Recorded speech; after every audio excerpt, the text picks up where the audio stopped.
جو موضوع آج ہمیں ڈسکس کرنا تھا وہ ہے کچھ تعویذ اور جادو کے بارے میں. تو یہ ذہن میں رکھیں کہ جادو بھی ہے لیکن ایسا نہیں ہے جن بھی ہیں, کوئی اس کو شک نہیں ہے, جن بھی ہیں اور جادو بھی ہوتا ہے, لیکن ہر چیز کی ایک حد ہے.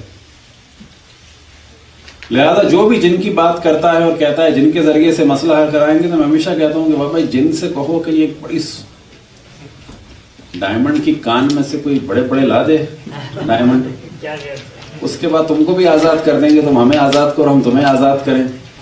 پھر کیا ضرورت پڑی ہے تھوڑے تھوڑے لوگوں سے ہم تھوڑے تھوڑے سے پیسے لے کے جو ہے تمہیں بھی ڈسٹرب کریں. کوئی مثال کے طور پر بڑے سائز کے جو ہے وہ 10-12 ڈائمنڈ لا دو, دنیا میں سب سے زیادہ کیرٹ والے ہوں, وہ بیچ دیں گے 20-25 بلین کے بک جائیں گے. پھر وائٹ ڈائمنڈ ہو, بلیک ڈائمنڈ ہو, اورنج ہو, بلو ہو, اس میں سے جو سب سے ریئر قسم کا ہے وہ اورنج والا بھی لا دو ایک آدھ, پھر جاؤ اپنا کام کرو. تو یاد رکھیں جن میں ان کی بھی اتنی بھی طاقت نہیں ہے. بقول ہمارے استاد کے اس جن کے موضوع میں کہہ رہے تھے کہ ایک صاحب نے بڑی محنت سے جن کو قبضے میں کیا اور جن سے کہا کچھ کرو, تو اس نے کہا میں کیا کر سکتا ہوں, میں تو خود جنوں کا موچی ہوں.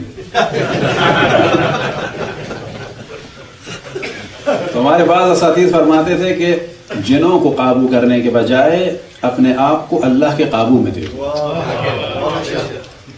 جنوں کو قابو کرنے کے بجائے اپنے آپ کو اللہ کے قابو میں دے دو, اللہ کی اطاعت کرو. یہ انسان جو ہے اس کی پاور 1000 جنوں سے بہتر ہے. اسی طرح سے جادو بھی ہے, لیکن یہ جتنے بھی جادوگر ہیں ان سے کہا جائے کہ مثال کے طور پر انڈیا میں زیادہ ہے جادو کا زور, کہا جائے کہ مثال کے طور پہ بڑے پولیٹیشین سے جو ہے تقریر کے دوران جو ہے یہ کروا دو وہ کروا دو. دیکھتے ہیں آپ کے خیال میں پولیٹیشین کیا جادو کو نہیں استعمال کرتے ہوں گے؟ یہ سب کرتے ہیں لیکن کچھ نہیں ہو پاتا. وجہ یہ ہے کہ ہر چیز سے بڑھ کر جو ہے ذکر خداوند تبارک و تعالی ہے. جادو ہے اس کا انکار نہیں کر رہے, لیکن ہر وقت جادو نہیں ہوتا ہے. جس کا گردہ خراب ہوا تو ہم نے فوراً سوچ لیا کسی نے جادو کیا ہے, لیکن یہ جتنے بھی کڈنی ہاسپٹل ہیں سب یہ جادو کی وجہ سے چل رہے ہیں. ہمارا جگر خراب ہوا, ہم نے کہا کسی نے جادو کر دیا ہے. بس جتنوں کا بھی جو ہے وہ پرابلم ہے دنیا بھر میں جگر کا, تو یہ جادو کی وجہ سے ہے. ہمارا ایکسیڈنٹ ہوا تو ہم نے سوچ لیا جادو کی وجہ سے ہوا ہے. جتنے ایکسیڈنٹ ہو رہے ہیں سب پہ جادو ہو رہا ہے. تو جادو کی بھی یاد رکھیں حد و حدود ہیں. یہی مسئلہ آ جاتا ہے کہ یہ کرنے کا والا وہ کرنے والا, اور اس کام میں زیادہ تر جو ہے وہ خواتین پھنستی ہیں ہر جگہ. اور یاد رکھیں کہ آیت اللہ عظمہ بہجت فرماتے تھے کہ کچھ لوگ بے وقوف بنانے کے ماہر ہیں اور کچھ بے وقوف بننے کے ماہر ہیں. اور مومنین کی اچھی بڑی تعداد, آپ یقین جانیں خود ہم سے بھی جب کانٹیکٹ کرتے ہیں تو واضح لگ رہا ہوتا ہے کہ یہ بے وقوف بننا چاہ رہے ہیں. یہ سب ان کو سیدھی بات نہیں چاہیے, ان کو تھوڑا سا بے وقوف بنایا جائے تو یہ خوش ہوں گے. یعنی اگر ان سے کہا جائے کہ اللہ سبحانہ و تعالیٰ پہ توکل کرو, 2 رکعت نماز پڑھو اور زیارت عاشور پڑھو, اتنا خوش نہیں ہوتے. لیکن ان سے کہا جائے آپ کا نام کیا ہے, اچھا آپ کی والدہ کا نام کیا ہے, آپ کی ڈیٹ آف برتھ کیا ہے, جب وہ سب کچھ بتا دے تو سوشل سیکورٹی بھی لے لیا جائے تو وہ تو آخر مسئلہ حل ہو جائے. جب وہ سب کچھ بتا دے تو کہا جائے کہ اگر ٹائم بھی بتا دیتے نا تو بہت اچھا ہو جاتا. پھر وہ ٹائم بتا دے, پھر اس کو کہا جائے مثال کے طور پر کہ بس آپ جو ہے وہ یعنی اب اس کو زیارت عاشور سے دعاؤں سے اللہ سے نہیں مزہ آتا اس کو. مثلا اگر آپ اس سے کہہ دینا کہ تھوڑے دن کے لیے اپنے گلے میں جو ہے مثلا پیلے کلر کا مفلر ڈال دینا تو خوش ہو جائے گا. کیوں مولانا صاحب پیلا کیوں؟ بس ایک راز, وہ خوش ہو جائے گا. پھر اگر اس سے کہا جائے کہ بس اچھا تم جو ہے مثلا اللہ پہ توکل کرو, تو یہ نہیں سمجھ میں آئے گا. اس کو کہا جائے کہ مثلا تم یا حی جو ہے وہ مثلا 75 دفعہ کہنا, اور پھر 5 دن کے بعد جو خواب دیکھو تو مجھے بتانا. خواب میں ظاہر گھوڑے کو دیکھے گا, گدھے کو دیکھے گا, بلی کو دیکھے گا, اس کو دیکھے گا, اس کو دیکھے گا, انسان کو دیکھے گا. ہاں اگر کسی خاتون نے نند کو دیکھ لیا وہ تو پھر آپ ولی اللہ بنی کرے. خاتون غوری کہے گی دیکھو دیکھو یہی تھی. یہ ہمارے پیر صاحب کی وجہ سے آ گئی. وہ تو سارے مسئلے حل ہو جائیں گے. اگر نند نظر آ گئی سارے مسئلے حل ہو گئے. لیکن مردوں کو تو ظاہر ہے کتا گھوڑا بلی یہ وہ باس جو بھی نظر آئے پھر اس سے آپ کھیلیں، تو جتنا کھیلیں گے وہ اتنا خوش ہوتے ہیں. یاد رکھیں جتنا بے وقوف بنائیں وہ اتنا خوش ہوتے ہیں. لہٰذا ہم سے کراچی میں بعض دفعہ لوگوں نے کہا کہ آپ جو ہے وہ صرف بے وقوف بنائیں لوگ ہم لائیں. یقین جانیں یہ بے وقوف تو میں کہہ رہا ہوں. انہوں نے کہا آپ صرف ڈیل کریں لوگ ہم لا کے دیں گے. میں نے کہا آپ لوگ لا کے دیں گے تاکہ میں ان سے کہوں نظر لگی ہے یہاں. میں نے کہا میں جھوٹ بولوں نظر لگی، مجھے کیا پتا نظر لگی ہے اس کو، میں کیسے کیوں کہوں اس کو نظر لگی، اس کی پلاننگ کی غلطی ہے، مجھے کیا پتا نظر لگی. میں یہ بتاؤں کسی کو کہ تمہاری بیٹی کو باندھ دیا ہے، میں کیوں ایسی بات کہوں کہ اس کو باندھ دیا، مجھے کیا پتا باندھ دیا. میں یہ بتاؤں کہ جی آپ کا یہ پرابلم یوں ہے کہ آپ جو ہے ایک جگہ سے گزرے تھے، آپ نے ایک جگہ سے جو ہے وہ نالی پہ سے چھلانگ لگائی تھی، تو آپ یقین جانیں اس میں لوگ خوش ہوتے ہیں، بڑے مطمئن ہو جاتے ہیں. یعنی بے وقوف بن کے اتنے مطمئن ہوتے ہیں اور بے وقوف بنانے والے کے مرید ہو جاتے ہیں. لیکن اگر ایک آدمی کہے کہ بھائی نہ تم کو میں بے وقوف بنا رہا ہوں اور نہ میں تم کو بے وقوف دیکھنا پسند کرتا ہوں، اللہ پہ توکل کرو، نہ تم سے کچھ مانگ رہا ہوں نہ تمہیں کچھ دے رہا ہوں، اللہ پہ توکل کرو، یہ اس کو راس نہیں آتا. سیدھے سیدھے اگر اس کو دعا دے دی جائے کوئی لکھ کے اس پہ خوش نہیں ہوتے، 3-4 ٹیڑھی لائنوں سے خوش ہوتے ہیں. قرآن کا سورہ دے دیں کہتے ہیں تو آرڈنری سی چیز ہے، لیکن 2-4 ستارے ہوں، لائنیں ہوں، یہ ہوں وہ ہوں. ہاں بعض نقوش ایسے ہیں جو ائمہ سے آئے ہیں، اس میں بعض شکلیں ہیں، ہم بات کر رہے ہیں اپنے پاس سے دے دیں، لوگ اس میں خوش ہوتے ہیں. تو بہت دفعہ کوشش کرنی چاہیے کہ اپنی پالیسی کو دیکھیں کہ پالیسی کیا ہے. مثال کے طور پہ ایک دفعہ ایک صاحب نے جو ہے مجھ سے کہا کہ آپ دعا کریں کہ میری دکان جو ہے وہ اچھی چلے. ابھی کراچی کی بات ہے. تو میں نے کہا کہ آپ کی دکان کب سے ہے؟ کہنے لگے 1.5-2 سال سے ہے، نہیں چل رہی. میں نے کہا کس چیز کی ہے؟ کہنے لگے گفٹ آئٹم کی ہے. میں نے کہا جہاں آپ نے کھولی ہے کیا وہ بالکل نیا علاقہ ہے، کنسٹرکشن ہو رہی ہے وہاں پہ؟ جی جی جی جی جو سمجھے میں گولی بول رہا ہوں. میں نے کہا بابا جہاں کنسٹرکشن ہو رہی ہے وہاں سے جب بچے ہی نہیں گزرتے اب تو تمہاری چیزیں کون خریدے گا؟ جب خواتین نہیں گزرتی چیزیں کون خریدے گا؟ وہاں پر کنسٹرکشن کا کام رکھو، سیمنٹ رکھو، ٹرالی رکھو، بجری رکھو، یہ چیزیں رکھو ہی بکیں گی. بھائی اللہ انتظار کرو جب یہ سارے فلیٹ بک جائیں گے پھر چیزیں بکیں گی. یہاں پر دعا کی ضرورت نہیں ہے، اس کو استعمال کرنے کی ضرورت ہے. یہ بالکل ایسا ہے کہ کپڑا مارکیٹ میں جو ہے وہ کہو کہ میں سستے اسپیئر پارٹ بیچ رہا ہوں، کون خریدے؟ کپڑا مارکیٹ میں خواتین اسپیئر پارٹ خریدیں گی. اسپیئر پارٹ کی مارکیٹ میں کہو کہ بنارسی ساڑیاں بیچ رہا ہوں، کون خریدے گا؟ رکشے والا. تو بعض جگہ پلاننگ کی ضرورت ہے. لوگ کہتے ہیں کہ جی ہمارا جاب خراب ہوگی، تمہارا ایٹیٹیوڈ خراب ہے. یعنی یہاں پر یہ دیکھنا چاہیے کہ تم بات کیسے کرتے ہو.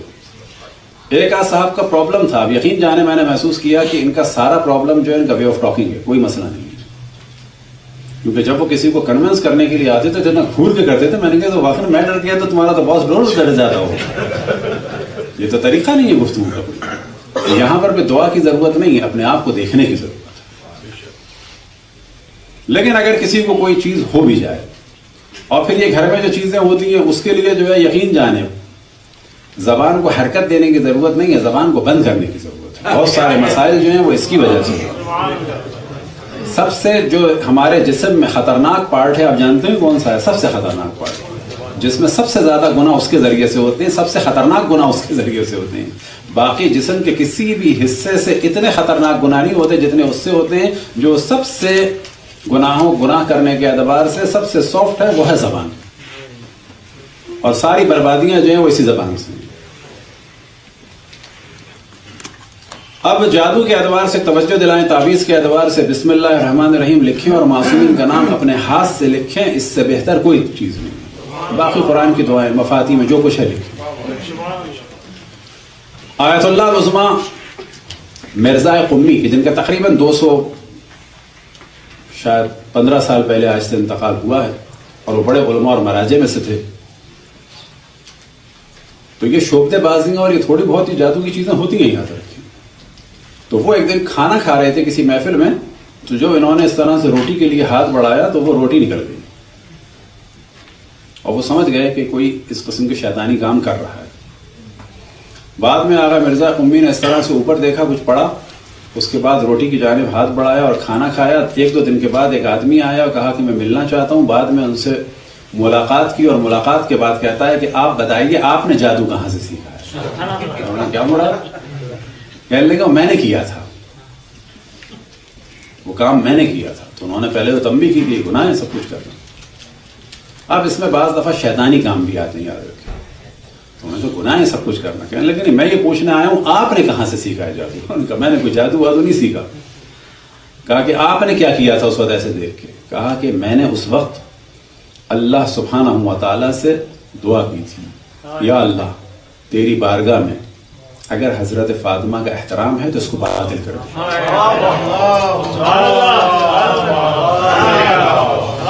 تو یاد رکھیں کہ خداوند تبارک و تعالیٰ کو اگر واسطہ دیا جائے معصومین علیہ السلام کا, خصوصاً حضرت فاطمہ سلام اللہ علیہ کا, تو یہ بہت ساری مشکلوں کی نجات ہے. لیکن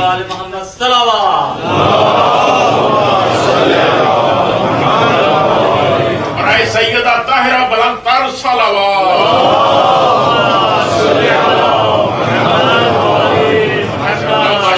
تو یہ ذہن میں رہے کہ بعض دفعہ مشکلات خود ہم کریٹ کر رہے ہوتے ہیں. ہمیں پتہ ہونا چاہیے کہ یہ ہماری پالیسی کی غلطی ہے, یہ ہمارے کام کی غلطی ہے, یہ ہمارے لہجے کی غلطی ہے, ہمارے ایٹیٹیوڈ کی غلطی ہے. ان چیزوں کو ذہن میں رکھنا چاہیے. اور بہت زیادہ جو ہے وہ ایکسیپشنل چیزوں کو ذہن میں نہیں رکھنا چاہیے کہ یہ ہو جائے اور وہ ہو جائے, اس کے بعد ایسا ہو جائے ویسا ہو جائے. کہ جیسے بعض دفعہ مثال دیتا ہوں, زندگی جو ہے وہ ہمیشہ ایکسیپشنل کیسز میں نہیں چلتی. کبھی کبھی یہ ساری چیزیں ہوتی ہیں, کبھی کبھی ہوتی ہیں. وہ کبھی کبھی میں مثال کے طور پر کراچی میں ایک ہوٹل ہے, ظاہراً انٹرکانٹیننٹل کے سامنے تھا, ہلٹن تھا یا بلاخر. تو وہاں پر ایک کراچی میں علاقہ ہے سلطان آباد, وہاں پر جو ہے وہ کچھ ناردرن ایریاز کے لوگ ہیں, پٹھان وغیرہ. تو انہی میں سے ایک لڑکا بڑا ہینڈسم قسم کا جو ہے وہ شیرٹن کا جو ہے وہ دروازہ کھولتا تھا. اور پھر وہاں پر جو ہے وہ ایک قطر کی یا کویت کی جو ہے ایک پرنسس جو ہے اس کو وہ پسند آ گیا, وہ شادی کر کے لے گئی. اب ہر آدمی جا کے دروازہ کھولے نا, ہر دفعہ نہیں آتی شہزادی. وہ شہزادی بس ایک دفعہ آئی تو اس شہزادے کو لے گئی. اب اگر ہر دفعہ ہم چاہیں کہ ہم جا کے دروازہ کھولیں اور شہزادی آ جائے نا, وہ ہر دفعہ نہیں ہوتا. ہر آدمی شہزادہ نہیں بنتا, یہ کبھی کبھی ہوتا ہے. اصل جو زندگی ہے یاد رکھیں وہ اسی نارمل طریقے سے ہے اور اسی پہ چلنا ہوتا ہے. کبھی کبھی جو ہے وہ ایکسیپشنل کیسز ہوتے ہیں, وہ زندگی میں کبھی کبھی ہوتے ہیں. زندگی میں اس کی پلاننگ کو, اپنی زندگی کی پلاننگ میں اس کو کبھی بھی داخل نہیں ہونے دینا چاہیے. اپنی زندگی کی پلاننگ میں ہمیشہ یہ رکھنا چاہیے کہ خداوند تبارک و تعالیٰ پہ توکل ہو, معصومین علیہ السلام سے توسل ہو, اور کار خیر کیا جائے, صدقہ کیا جائے. پلاننگ میں اگر رکھنا ہے تو کس کو رکھو؟ یا اللہ تو میری اس مشکل کو حل کر, میں اس مشکل کے حل کرنے سے پہلے تیرے بندوں کی مشکلات کو حل کروں گا, اور جب یہ میری مشکل حل ہوگی تو میں تیرے دیگر بندوں کی مشکل کو حل کروں گا. صلوات پڑھنے پر محمد والا. بس کسی کو اگر بڑی جاب چاہیے تو کیا کرے؟ جو اس کے پاس پاور ہے اس سے لوگوں کا کام کرے. کسی کو اگر کچھ مال چاہیے تو کیا کرے؟ جو اس کے پاس مال ہے اس کے ذریعے سے لوگوں کے پرابلم کو حل کرے. پہلے پرابلم کو حل کرے کہ یا اللہ تو نے مجھے دیا ہے, میں مشکل کو حل کر رہا ہوں, اور جب میری مشکل حل ہو جائے گی تو میں مزید دوں گا. صدقے کا بھی معیار بڑھتا رہنا چاہیے. ایک اور موضوع کی جانب توجہ دلائیں. جتنا آپ کا علمی, جتنا آپ کا اسٹینڈرڈ بڑھ رہا ہے, یہاں آنے کے بعد بعض لوگوں کے جتنے پیسے بڑھے بالآخر لیونگ اسٹینڈرڈ بڑھا کہ نہیں بڑھا؟ کراکری, کٹلری, پرس, گاڑی, ڈیکوریشن پیسز, فون, ہر چیز بڑھی کہ نہیں بڑھی؟ جب ہر چیز کا اسٹینڈرڈ بڑھا ہے تو صدقے کا بھی بڑھنا چاہیے. صدقے کا بھی اسٹینڈرڈ بڑھنا چاہیے, صدقے کے بھی ٹائمنگ بڑھنے چاہیے. زیادہ سے زیادہ صدقہ ہو, بڑے سے بڑا صدقہ ہو, کیونکہ اللہ سبحانہ و تعالی ہمیں پہلے سے زیادہ مال دے رہا ہے تو پہلے سے زیادہ صدقہ نکلے. صلوات پڑھیں بر محمد والی.